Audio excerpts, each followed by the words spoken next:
कार्तिक मास की कथा। कार्तिक मास महात्म्य के 25/26वें अध्याय की कथा।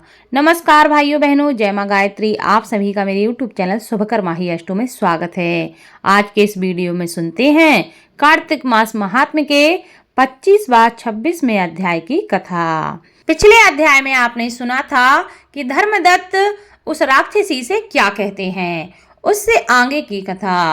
धर्मदत्त कहते हैं, तीर्थ में दान और व्रत आदि सत्कर्म करने से मनुष्य के सभी पाप नष्ट हो जाते हैं, परंतु तुम तो प्रेत के शरीर में हो, अतः उन कर्मों को करने की अधिकारिणी नहीं हो। इसलिए मैंने जन्म से लेकर अब तक जो भी कार्तिक का व्रत किया है, उसके पुण्य का आधा भाग मैं तुझे देता हूँ।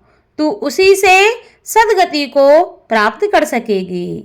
इस प्रकार कहकर धर्मदत्त ने द्वादशाक्षर मंत्र का श्रवण कराते हुए तुलसी मिश्रित जल से ज्यों ही उसका अभिषेक किया, त्यों ही वह प्रेत योनि से मुक्त हो प्रज्वलित अग्नि शिखा के समान तेजस्विनी एवं दिव्य रूप धारिणी देवी हो गई और सौंदर्य में लक्ष्मी जी की समानता करने लगी। तदंतर उसने भूमि पर दंड की भांति गिरकर ब्राह्मण देवता को प्रणाम किया और हर्षित होकर गदगद वाणी में कहा कि हे द्विजश्रेष्ठ, आपके प्रसाद से आज मैं इस नरक से छुटकारा पाई हूँ। मैं तो पाप के समुद्र में डूब रही थी और आप मेरे लिए नौका के समान हो गए हैं। वह इस प्रकार ब्राह्मण से कह रही थी कि आकाश से एक दिव्य विमान उतरता दिखाई दिया। वह अत्यंत प्रकाशमान एवं विष्णु रूपधारी पार्षदों से युक्त था। विमान के द्वार पर खड़े हुए पुण्यशील और सुशील ने उस देवी को उठाकर श्रेष्ठ विमान पर चढ़ा लिया। तब धर्मदत्त ने बड़े आश्चर्य के साथ उस विमान को देखा और विष्णु रूपधारी पार्षदों को देखकर साष्टांग प्रणाम किया। पुण्यशील और सुशील ने प्रणाम करने वाले ब्राह्मण को उठाया और उसकी सराहना करते हुए कहा कि हे द्विजश्रेष्ठ, तुम्हें साधुवाद है, क्योंकि तुम सदैव भगवान विष्णु के भजन में तत्पर रहते हो, दीनों पर दया करते हो, सर्वज्ञ हो तथा भगवान विष्णु के व्रत का पालन करते हो। तुमने बचपन से लेकर अब तक जो कार्तिक व्रत का अनुष्ठान किया है, उसके आधे भाग का दान देने से तुम्हें दूना पुण्य प्राप्त हुआ है और सैकड़ों जन्मों के पाप नष्ट हो गए हैं। अब यह वैकुंठ धाम में ले जाई जा रही है। तुम भी इस जन्म के अंत में अपनी दोनों स्त्रियों के साथ भगवान विष्णु के वैकुंठ धाम में जाओगे और मुक्ति को प्राप्त करोगे। धर्मदत्त, जिन्होंने तुम्हारे समान भक्ति पूर्वक भगवान विष्णु की आराधना की है, वे धन्य और कृतकृत्य हैं। इस संसार में उन्हीं का जन्म सफल है। भली भांति आराधना करने पर भगवान विष्णु देहधारी प्राणियों को क्या नहीं देते। उन्होंने ही उत्तानपाद के पुत्र को पूर्व काल में ध्रुव पद पर स्थापित किया था। उनके नामों का स्मरण करने मात्र से समस्त जीव सदगति को प्राप्त होते हैं। पूर्व काल में ग्राह्यग्रस्त गजराज उन्हीं के नामों का स्मरण करने से मुक्त हुआ था। तुमने जन्म से लेकर जो भगवान विष्णु को संतुष्ट करने वाले कार्तिक व्रत का अनुष्ठान किया है, उससे बढ़कर ना यज्ञ है, ना दान है और ना ही तीर्थ है। हे विप्रवर, तुम धन्य हो, क्योंकि तुमने जगत गुरु भगवान विष्णु को प्रसन्न करने वाला कार्तिक मास का व्रत किया है, जिसके आधे भाग के फल को पाकर यह स्त्री हमारे साथ भगवान के लोक में जा रही है। नारद जी कहते हैं, इस प्रकार विष्णु भगवान के पार्षदों के वचन सुनकर धर्मदत्त ने कहा, प्राय सभी मनुष्य भक्तों का कष्ट दूर करने वाले श्री विष्णु का यज्ञ, दान, व्रत, तीर्थ सेवन तथा तपस्याओं के द्वारा विधि पूर्वक आराधना करते हैं। उन समस्त साधनों में कौन सा ऐसा साधन है जो भगवान विष्णु की प्रसन्नता को बढ़ाने वाला तथा उनके सामीप्य की प्राप्ति कराने वाला है। दोनों पार्षद अपने पूर्व जन्म की कथा कहने लगे। हे द्विज श्रेष्ठ, आपका प्रश्न बड़ा श्रेष्ठ है। हम आज आपको भगवान विष्णु को प्रसन्न करने का उपाय बताते हैं। हम इतिहास सहित प्राचीन वृतांत सुनाते हैं, सो उसे सावधानी पूर्वक सुनो। पहले कांचीपुरी में चोल नामक एक चक्रवर्ती राजा हो गए। उन्हीं के नाम पर उनके अधीन रहने वाले सभी देश चोल नाम से विख्यात हुए। राजा चोल जब इस भूमंडल पर शासन करते थे, उस समय उनके राज्य में कोई भी मनुष्य दरिद्र, दुखी, पाप में मन लगाने वाला अथवा रोगी नहीं था।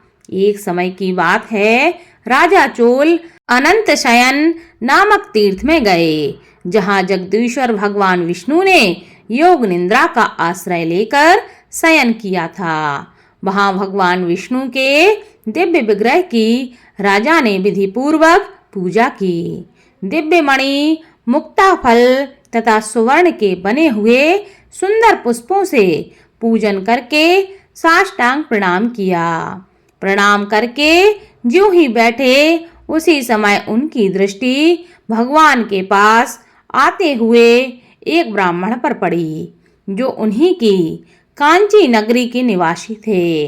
उनका नाम विष्णुदास था। उन्होंने भगवान की पूजा के लिए अपने हाथ में तुलसी दल और जल ले रखा था। निकट आने पर उन ब्राह्मण ने विष्णु सूक्त का पाठ करते हुए देवादिदेव भगवान को स्नान कराया और तुलसी की मंजरी तथा पत्तों से उनकी विधिवत पूजा की। राजा चोल ने जो पहले रत्नों से भगवान की पूजा की थी, वह सब तुलसी पूजा से ढक गई। यह देखकर राजा कुपित होकर बोले, हे विष्णुदास, मैंने मणियों तथा सुवर्ण से भगवान की पूजा की थी, वह कितनी शोभा पा रही थी। तुमने तुलसी दल चढ़ाकर उसे ढक दिया है। बताओ, ऐसा क्यों किया? मुझे तो ऐसा जान पड़ता है कि तुम दरिद्र और गंवार हो, भगवान विष्णु की भक्ति को बिल्कुल नहीं जानते। राजा की यह बात सुनकर द्विज श्रेष्ठ विष्णुदास ने कहा कि हे राजन, आपको भक्ति का कुछ भी पता नहीं है। केवल राजलक्ष्मी के कारण आप घमंड में यह सब कह रहे हैं। बताइए तो, आज से पहले आपने कितने वैष्णव व्रतों का पालन किया है? तब नृपश्रेष्ठ चोल ने हंसते हुए कहा, तुम तो दरिद्र और निर्धन हो। तुम्हारी भगवान विष्णु में भक्ति कितनी ही है। तुमने भगवान विष्णु को संतुष्ट करने वाला कोई भी यज्ञ और दान नहीं किया है, और ना पहले कभी कोई देव मंदिर ही बनवाया है। इतने पर भी तुम्हें अपनी भक्ति पर इतना गर्व है। अच्छा, यह बताओ, ये सभी ब्राह्मण मेरी बात सुन लें। भगवान विष्णु के दर्शन पहले मैं करता हूँ या ब्राह्मण, इस बात को आप सब लोग देखें, फिर हम दोनों में से किसकी भक्ति कैसी है, यह सब लोग स्वतः ही जान लेंगे। ऐसा कहकर राजा अपने राजभवन को लौट गए। वहां उन्होंने महर्षि मुद्गल को आचार्य बनाकर वैष्णव यज्ञ प्रारंभ किया। उधर सदैव भगवान विष्णु को प्रसन्न करने वाले शास्त्रोक्त नियमों से तत्पर विष्णुदास भी व्रत का पालन करते हुए वही भगवान विष्णु के मंदिर में टिक गए।